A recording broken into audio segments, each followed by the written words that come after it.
guys, selamat datang di Tiga Pasang Komponen. Hari ini kita akan membahas salah satu produk mikro yaitu RX233 Optical Relay. Nah, di sebelah saya sudah ada Kak Jendi sebagai produk support dari Tiga Pasang Komponen. Halo Kak Jendi, apa kabar? Halo Kak Rizka. Baik, nah Kak bisa jelaskan apa itu mikro RX233 dan apa saja sih fitur utama dari produk ini? Baik, terima kasih. Untuk mikro RX232 adalah sebuah relay, kita sebut sebagai relay protection, yang dimana dapat mendeteksi arus lebih pada sebuah sistem kelistrikan sebuah panel. Nah, dimana di sini dia memiliki beberapa fitur. Yang pertama adalah bisa kita program, pertama untuk berapa besar dari arus yang ingin kita proteksikan. Lalu yang kedua, dia juga dapat beroperasi pada sistem kelistrikan satu fase dan 3 fase. Lalu yang berikutnya juga memiliki kemampuan untuk thermal protection dan yang terakhir adalah cold load pickup protection. Oke kok. Kalau gitu bagaimana cara kita untuk memprogram atau mengatur produk ini Kak?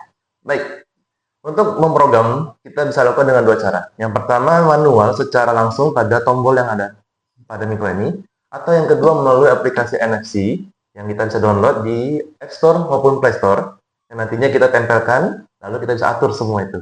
Wah, canggih banget ya Kak. Betul. Nah, kalau begitu nih Kak, kan sebelumnya kita sudah membahas nih tentang MCCB dan juga MCB yang digunakan untuk perlindungan sirkuit juga. Baik. Nah, kalau begitu apakah mikro RX233 ini sama dengan MCCB atau MCCB itu?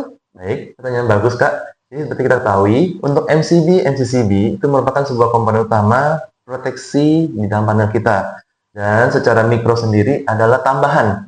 Jadi tidak sama ya Kak, gitu. Cuman lebih safety. Terutama kita kalau perlu tahu seperti di Inggris, ada memiliki standar BS7671, yang dimana mewajibkan untuk memberikan proteksi tambahan. Nah, nanti saya akan memberikan contoh ya Kak, gimana caranya sih kita bisa melihat secanggih apa mikro itu sendiri, karena kita bisa setting tadi intervalnya atau bagaimana gitu.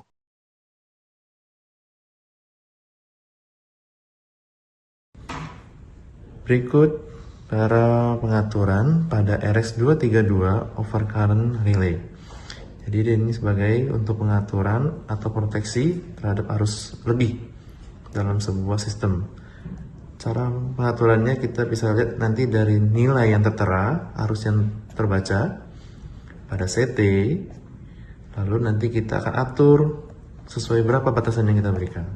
Baik, saya akan contohkan.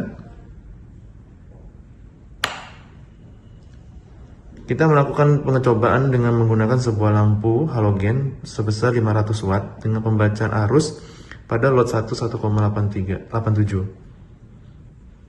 Lalu untuk pengaturannya kita masuk ke dalam mode tombol mode atau reset. Tahan beberapa detik. Seperti ini.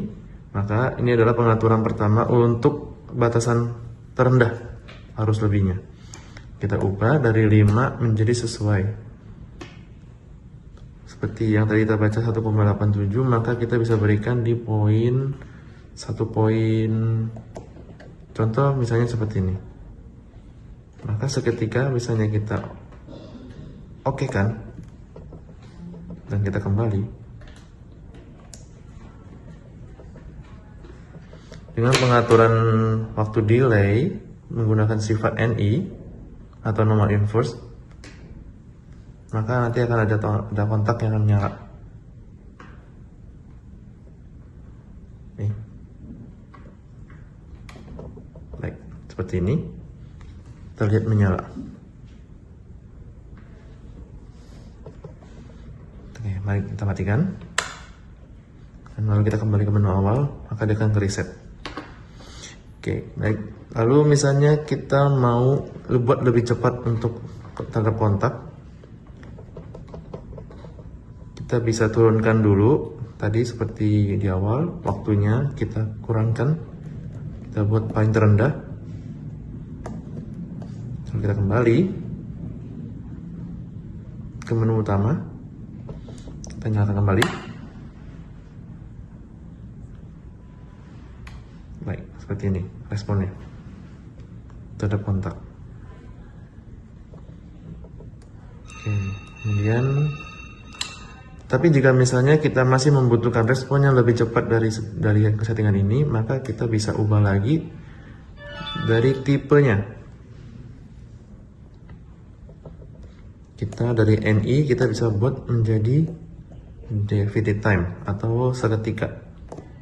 Jika terjadi ada error atau batasan yang tidak sesuai, maka langsung diberikan sinyal. Nah, kita contohkan seperti itu. Oke, baik. Seperti itu. Oke, jadi seperti itu ya Kak. Baik, terima kasih Kak Jenny untuk penjelasannya mengenai Micro RX233 overclock relay yang canggih dan juga modern ini. Nah, teman-teman, semoga informasi ini bermanfaat untuk kalian semua. Dan jangan lupa untuk mengaplikan 3 Fasa komponen. Alamat kami ada di bawah ini atau website kami di 3fasa.com. Baik, sekian untuk video kali ini. Jangan lupa like, share, dan juga subscribe untuk produk lainnya. Sampai jumpa di video berikutnya. Bentar, itu gue ngomong apa gue ya? Oh, Kak. Untuk menghindari jadi mana-mana bahasa gue.